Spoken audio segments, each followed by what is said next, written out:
कि आगामी बिहार विधानसभा चुनाव से पहले चाचा पशुपति पारस एनडीए को देंगे बड़ा झटका।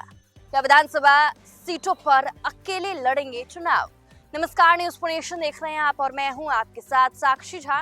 बिहार की राजनीति में इन दिनों बड़ा उलटफेर देखने को मिल रहा है, जहां एक तरफ बिहार की तमाम बड़ी पार्टियों ने विधानसभा चुनाव को लेकर अपनी कमर अभी से ही कसी हुई है, तो वहीं दूसरी तरफ लोक जनशक्ति पार्टी ने भी विधानसभा चुनाव की तैयारियों में जुट गए हैं। और इस बीच चिराग पासवान के चाचा पशुपति पारस ने बिहार में चुनाव लड़ने को लेकर बड़ा ऐलान कर दिया है। साथ ही उन्होंने ये भी कहा है कि एनडीए ने उनके साथ नाइंसाफी की है। हम एनडीए के साथ थे, एनडीए ने हमारे साथ नाइंसाफी की।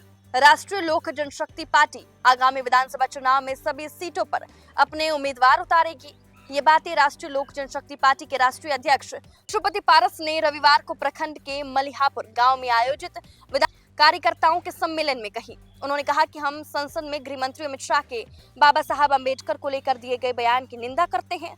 पशुपति पारस ने कहा कि देश भर में दलित, महादलितों, गरीब मजदूरों को उनके समुचित अधिकारों से वंचित किया जा रहा है। आगे उन्होंने कहा कि देश भर में एक समान मजदूरी दर के हिमायती हैं और इसके लिए संघर्ष करेंगे। रालोजपा सुप्रीमो ने कहा कि विकल्प खुले हैं, विधानसभा चुनाव को लेकर आने वाले समय में निर्णय करेंगे। रालोजपा सुप्रीमो ने दलित सेना के नेतृत्व में चौकीदार दफेदार के अधिकारों के लिए चलाए जाने वाले राज्यव्यापी आंदोलन में व्यापक जन गोलबंदी की अपील की। रालोजपा सुप्रीमो ने इशारों में कहा कि सब कुछ ठीक रहा तो साहेबपुर कमाल से संजय यादव पार्टी के उम्मीदवार होंगे।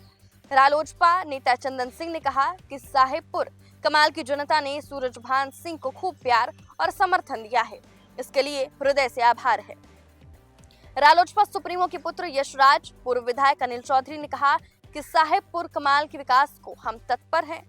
अध्यक्षता जिला। तो देखिए, आरएलजेपी कार्यकर्ताओं के बीच मौजूद पशुपति पारस ने एनडीए पर उनके साथ नाइंसाफी करने का आरोप लगाया है। इसी के साथ बिहार विधानसभा चुनाव को लेकर बड़ा ऐलान करते हुए उन्होंने कहा है कि उनकी पार्टी सभी सीटों पर अकेले चुनाव लड़ेगी। साथ ही उन्होंने ये भी कहा है बिहार में एनडीए ने उनके साथ नाइंसाफी की है। दरअसल लोकसभा चुनाव का वो दौर आपको याद होगा कि जिस समय पशुपति पारस के हाथ एक भी सीट नहीं आई और उसके बाद उन्हें उम्मीद थी कि कहीं ना कहीं अब जो बिहार विधानसभा का चुनाव आने वाला है इसमें अब पशुपति पारस को सीट मिलेगी। और अभी भी पशुपति पारस कह रहे हैं कि अगर उनकी पार्टी को तवज्जो नहीं दी गई तो वो बिहार की जो 243 सीटें हैं उस पर अकेले चुनाव लड़ेंगे।